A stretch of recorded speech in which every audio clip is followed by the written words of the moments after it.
Hello again. Just got in from work, as you can see. Just seen a video on the question on Bassai. Very good question, very valid question. One I've definitely asked myself before. Again, not really got a definitive answer. So what I'll do is I'll give you my opinions on it. And what I'm suggesting here probably will be purely my opinion, based on a couple of things I'll explain as we're going. But I do have a seminar with one of our senior instructors on Thursday evening, and it's a question I'll be bringing up with him. I'll definitely be asking that question. It's a very good one, and it actually relates to one or two moves that we do in higher katas as well. And I'm going to bring that up with him and see what his point of view is on it. I imagine he would definitely know the answer to that. He's definitely my go-to guy. Actually, is based in Australia. But if there's ever a question that I can't answer, or there isn't an individual around that I can ask to get a good answer from, if I send him an email over, he's normally very good at getting back to me with a very good answer, one way or another.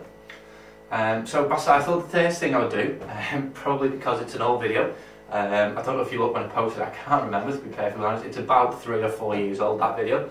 I think I was definitely a Q grade, green, blue belt, probably a blue belt I think, at the time when I was doing that. So that puts me on about a 5th Q. I'm not sure blue belt if you have a blue belt. Puts me on about a 5th Q at the time. So I thought I'd just briefly describe the technique just so you can understand exactly what it is that we do. And then I'll explain my idea on why it's done that way as opposed to the same way as the same way that you do. Now obviously, bow in, first move, feet come together and hands come together in front of the mouth and the nose. The idea being it's just high enough to see over. Now as the hands come round, the hands would stay the same height and the hands would come round to 90 degrees to the front. So if I'm doing this to the front here, hands will come round, so elbows are in front. There's 1 or 2 people that say the elbow can come up, but the hands will stay the same height. I'm a bit unsure, to be honest, what exactly the GKR standpoint on that would be, but for myself, I keep the elbows the same height at the moment. If I'm told to do it differently, then obviously I'll start doing it differently.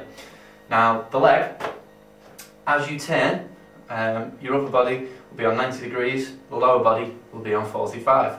So from here, I would turn and the knee would be facing 45 degrees to the front, upper body on 90 degrees to the front.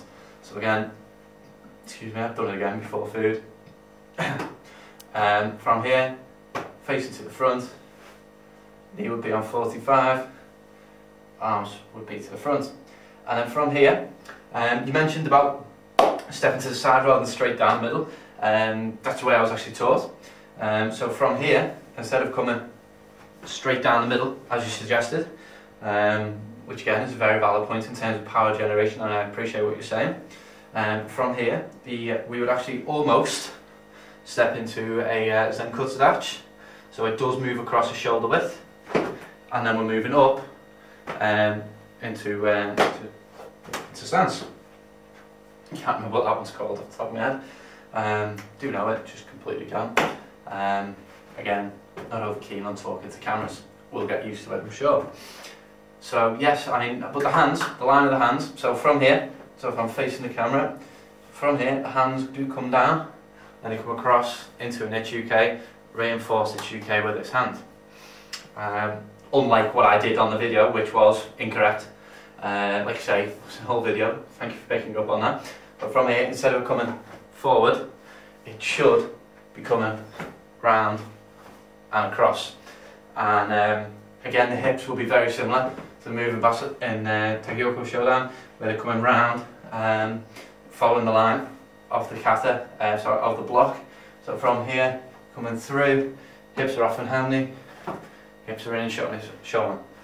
So it's really throwing the hand round, and then obviously reinforcing it with his hand as well. So that's how we do those couple of moves. We do them in 3 counts. I think you do them in 2, but that's how we do it. Now, to relate them to why we do it that way, as opposed to why you do it the way you do it, I would probably suggest it's a simplification and further exaggeration. Exaggeration was something you talked about yesterday. And I think it's something that if you look throughout the GKR katas, we do tend to exaggerate and simplify at the same time, if that makes sense. For example, I like to move. Where are we? That's it, yeah. As we come back, so just come round, South UK, East UK, coming back, I believe you come round and straight through. I'm not sure what the count is, but seeing the kata to its own time, you're coming from there, round and through. We come up into a Bassai and then come forward. There's two separate counts. Now, I've definitely had too much, I think. And the way we do it would be from here, comes up, maybe catch a kick, and turn the kick. So it'll be a case of someone's kicking, coming in, you're catching the kick, lifting it up, and spinning them round. One bunkai, many other options as well, of course. But again, that's a further example of the way you do it from here, round, and through. It's a further simplification of what we're doing.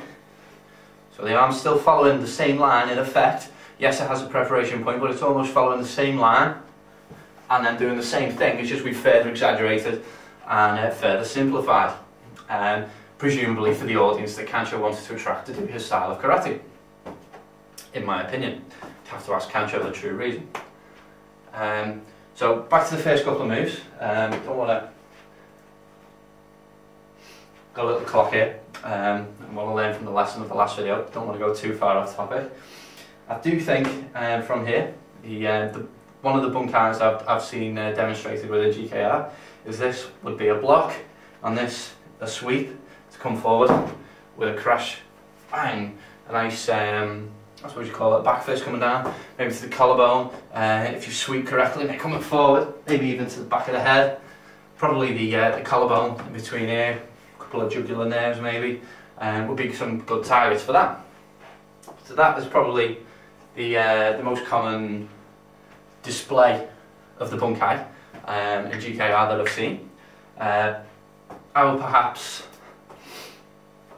from a personal point of view, alter it ever so slightly. If you look at the Kesai no Geri, the rules of kata, they say when you touch yourself, it means you're touching your opponent. So if I'm grabbing my hand, that will suggest that I'm grabbing something of my opponent. And the fact that it's coming up into this position, I would suggest that I'm grabbing and lifting before moving off and pushing back at the opponent. That is one way to look at it. That's one way I quite look at it, because I believe that would work. In reality, I think the potential foot sweep is not so much a literal foot sweep to be used in a self-defense situation. It probably represents more an idea of unbalancing the opponent, which obviously a sweep would do. So from here, it would be, say, comes in, grab, coming up, lifting the joint, you know, holding the simple wrist lock, pulling it off, and then pushing it back over on itself. So it's almost lifting them up. So take it from this hand, for example, just because it's easy to demonstrate with the camera from that way. Lifting the hand up because you've grabbed you, unbalancing them, moving them forward, and then having them come back on themselves. So as you're coming back, so as you're coming over, you've grabbed their hand, and then you're bringing them back on themselves. So they've grabbed, you're lifting them up. Imagining I'm the attacker now. Grabbed, lifted up, pull forward, unbalanced, and then lifting the arm back over. A very simple takedown. To which, you know, you can go a bit of a stomp, which could be take them down, boom, finish with a little bit of a kick before you go call the police or the ambulance maybe. That's one theory on it. Like I say, I will ask the question on Thursday, and if I get any different answers, I'll post another video and let you know. One quick question for yourself. When it comes to your performance, you have your hands down here, and then you come straight through. Is there any particular reason in terms of bunkai, why you would have yours down here rather than lifting them up. I mean, I'm sure there is, because if I remember correctly, you've got them down here for Bassai, Bassai Dai, and you have it up here for Bassai Show.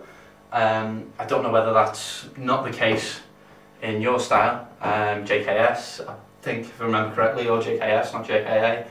Maybe different in other styles, but as I'm aware, down here for Bassai Dai, up here for Bassai Show, and then you come forward all as one move. Just curious for yourselves, there's a difference between application.